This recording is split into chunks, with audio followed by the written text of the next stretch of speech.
It's the Blues Rock Show with Pete Francis and Willie Whitten. Welcome to the Blues Rock Show. I'm Pete Francis, joined by Willie Whitten. Make sure to hit that subscribe button and the notification bell to get all the latest videos. And make sure to hit that like button as well. It really helps us with YouTube's algorithm. So, Willie, this week we're going to kick things off with John Mayer. Now, recently we just put out our top 10 John Mayer songs on Blues Rock Review. And for some reason, John Mayer is a very polarizing figure in music. A lot of people have different opinions on John Mayer and his music. You know, he is known as a pop act, but he does have blues influences. So what are your thoughts on John Mayer, and why do you think he's so polarizing with music fans? I think it's because he dances in two different sides of music that oftentimes sort of resent each other. Maybe resent is too strong of a word, so I'll dial that back a bit. I don't know. I think you might be right there. There's a little bit of resentment. I feel that you mentioned we're talking here mostly, and certainly he dabbles in more than just pop and blues. He's also a pretty solid jazz aficionado as well. But if we just talk pop and blues, I think there are people on the pop side of things that take a look at some of these blues snobs, for lack of a better term. I mean, Blues once police. again, yeah, a little bit. And I think on the blues side, people take a look and say, oh, he's just selling out for the popular masses to get onto the radio. I think there's a little bit of that. I think, to his credit, I think he is able to do both of them equally well. I think that that's a feather in his cap. I think a lot of this stems from when we go back to John Mayer's beginnings. And when we say beginnings now, we're talking almost 20 years. Yeah. We're talking, I think his first big one is Inside Wants Out, and then follows it up with Room for Squares. Those were fantastically popular on the radio. He was the talk of the town. But what they don't really get deep into is how his original reasons and some of his influences for getting into music were the blues. And it's not that far after that he is sort of backing into that blues spectrum, maybe not really accidentally even, but he's playing with Eric Clapton. He's playing with Buddy Guy. This isn't something new. I think the polarization is, I think both sides a little bit in a way want to have them for themselves, and they don't like it when he sort of plays with the other kids on the playground. I don't know, Pete. I mean, I'm not grasping at straws here. I find it hard that there's this animosity between the sides, but I think it exists. Do you agree, or am I No, I definitely agree. And it's interesting because back in the day when John Mayer was starting to come out, you know, I wasn't really listening to his music. And to be honest, I never really gave him a chance. Okay. You know, I think all of us, or not all of us, but a lot of us go through a period of our lives with music where we're kind of music snobs. Yeah. And we kind of discount certain people or acts, or maybe not even give them a chance to be like, oh, well, they're a pop act, so forget about them. I'm not going to listen to them. I kind of felt that way about John Mayer back in the day. I never really gave him a fair shake, you know, when I was younger, when I was a teenager. I never really listened to his music. I'm like, oh, he's just a pop act, whatever. I'm not going to listen to him. But in recent years, I started to kind of dive into his music and listen to his music. And guess what? The guy writes really good stuff. Right. And he's very talented. I love his Continuum album. I think that was fantastic. That's a very bluesy influenced album. Search for Everything, In the Blood, which is from that album. Awesome song. I think that's just a great song. That was probably one of my favorite songs that year. So yeah, I think John Mayer's great. And I think it is really kind of that factor where a lot of people just maybe write him off and just don't even really dive in and give him a chance. But when you listen to his music, I don't think he's really sacrificing a lot of artistic integrity to get his music out there and get his music played, because I think he's still writing good music without sacrificing a whole lot. And you know what? The guy's really, really popular, and hats off to him. I think he does good stuff. Once again, I think that's the key. Hats off to him. You're right. I'm 100% with you, Pete. He doesn't sacrifice anything. He's not a guy who's jumping from here to there just so he can increase his audience. He's jumping from here to there because he can do it, because he loves it. My final bit of convincing as a John Mayer fan came just a couple of years back through the avenue of the Grateful Dead.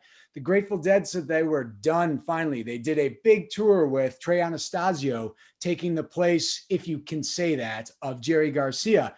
Shortly after that, the Dead & Co. reformed a couple of the original members, and they, of all people, chose John Mayer.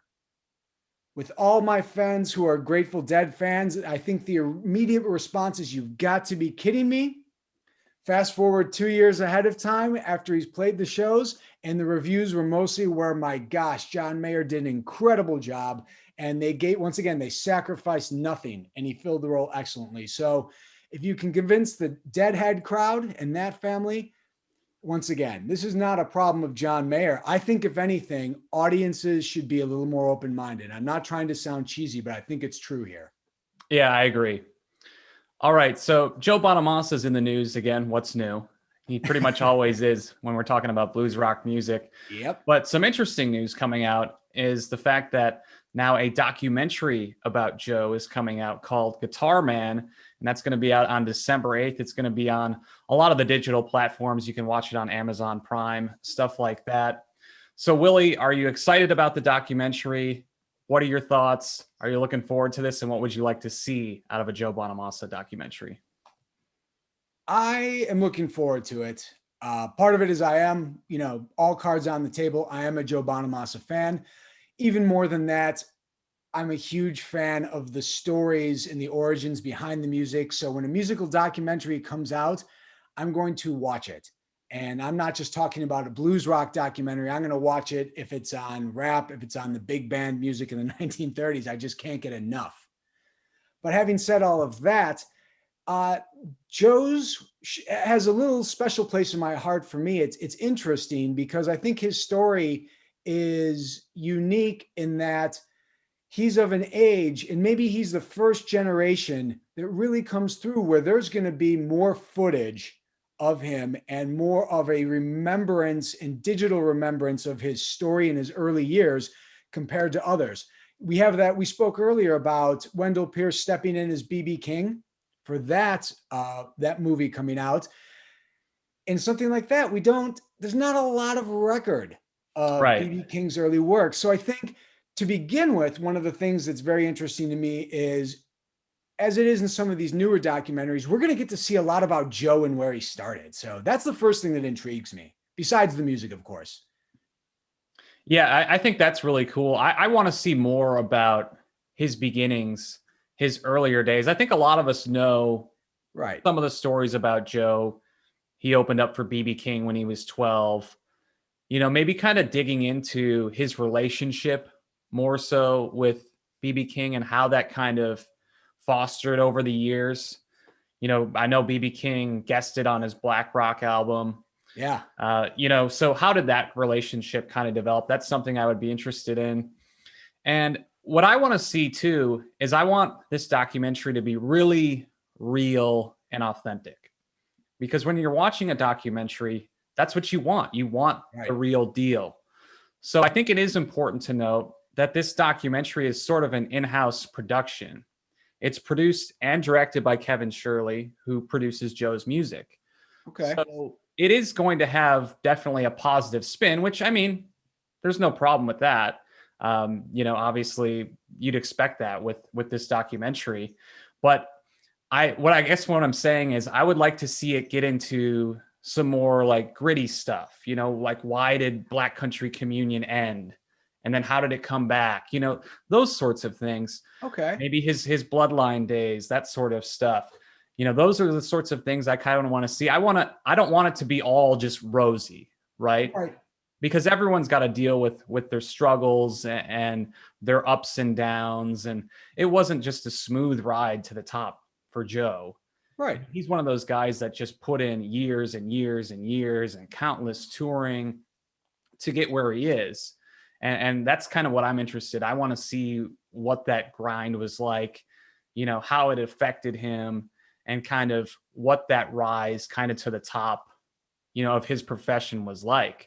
So yeah, if it covers those aspects, I think that would be really cool. But I'm definitely looking forward to it. And just like you, Willie, any sort of music documentary, I'm really interested in it. We've kind of dived into this sort of stuff a little bit with Blues Rock Review, more so like mini kind of documentaries. We've done kind of shorter sort of pieces on a couple artists in recent years. So like I find it really interesting. So yeah, I'm definitely looking forward to it. Yeah, I am too. And I think that going to take looks at different things that he's done in the past, the couple interviews that Blues Rock Review has had with him, he's an engaging person, I think. Yeah. He's very forthright. He's honest. So to what you said, I feel like we will get some of that honesty. I feel like we'll get some of that grit. And for that, and just in this year where we've had there's been a dearth of music, at least compared to other years, I'm pretty thankful that he is coming out with this. It's another thing that we can look forward to. And there haven't been all that many great things to look forward to this year. So I guess, Pete, to finish up, what I'd ask you is, it hasn't been the best of years, and that's putting it lightly. But with Thanksgiving just around the corner, what are a couple of things, Pete, in this difficult year? There's got to be a couple of things pulling the silver lining out. What have been some bright spots? What are you thankful for this year? Well, first off, Willie, I'm thankful that you didn't come on the show dressed as a pilgrim. We had spoken about that, and I regret it, but I think we'll look back on seeing that was a good choice. Yeah. Well, maybe the audience is missing out, but yeah. But you know what? I think there's definitely a lot to be thankful for. As you mentioned, this has been a really just tough year for everybody, especially, in the music industry. It's just been devastating. But I'm definitely thankful for the way people have kind of rallied around each other throughout this. You look at all the bands and artists out there that have done virtual shows. So I think you can be thankful for technology as a way to keep us connected. A lot of these artists have put out those digital shows, and you know what? Their fans have been stepping up and donating with virtual tip jars and things like that. So I think that's cool to see that they've been kind of rallying around the artists and the musicians. I think the way technology has kind of been able to keep people connected during this time is great. Like, this show would not exist, right, if the pandemic didn't happen. It's true. Because now everybody is using Zoom and things like that. So video chat is a lot more prolific than it was. Yeah, it was around and people used Skype and Zoom before, but not anywhere near to the level that they are now. So I think that's great. And I'm also thankful for, a lot of these artists have stayed healthy during this. Yes. Which is great, So obviously right now things have been pretty bad with the pandemic and getting worse. So I think, all those things said, there are a lot of things to be thankful for. Yeah, I mostly, I wholeheartedly agree with everything you say. And most of what you're thankful for, I of course am too. To add to that, I think just the basic attitude. It's hard to keep a positive attitude. And, Walter Trout is still willing to sit there and do an interview with us. So is Chris Robertson from Blackstone Cherry. They went ahead and did a whole concert that will be streamed live. Joe Bonamassa did this too. Plenty of artists have done this. And I think that beyond understanding that it takes time and effort, they're taking a step into the abyss. When they go ahead and do this, there's no guarantee that people are going to care. There's no guarantee that people are going to put out a couple dollars to watch it. So they're taking a risk. I give a lot of credit, and I'm thankful for people to go ahead and buy those tickets to a digital production that they can see, knowing that it's in its nascent stages, knowing that it's not going to be as good as the real thing. I'm thankful for the resilient attitude of musicians.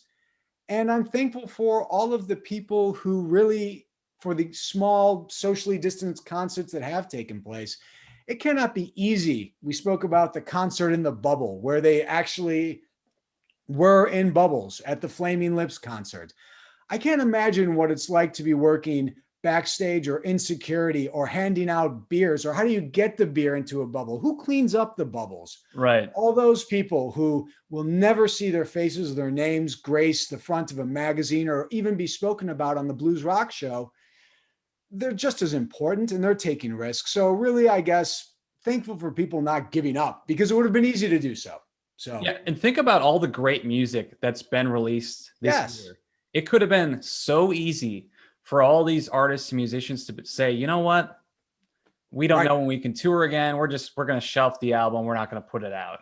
Right. But so many of these artists have put the music out there, which I think is just so important, because during these times, people need that. Yeah. They need that music. And so I'm definitely grateful that a lot of these artists have said, you know what? We're going to put this music out anyway. People need it right now. And I think that's great. And I think the thing that I'm most thankful for, as positive as I'd like to be, you know what I'm most thankful for? 2021. Yeah, I think we're all going to be thankful for 2021. Hopefully we can get back to touring in 2021. And we will. Hopefully by the summertime, we get to more of that sense of normalcy. You bet. All right, that's going to wrap up this week's edition of the Blues Rock Show. Leave your comments down in the comments section below. A lot of good stuff to talk about this week, so let us know down in the comments section below. Hit that subscribe button and the notification bell to get all the latest videos. But for now, he's Willie Witten. I'm Pete Francis. This is the Blues Rock Show. We'll see you next time.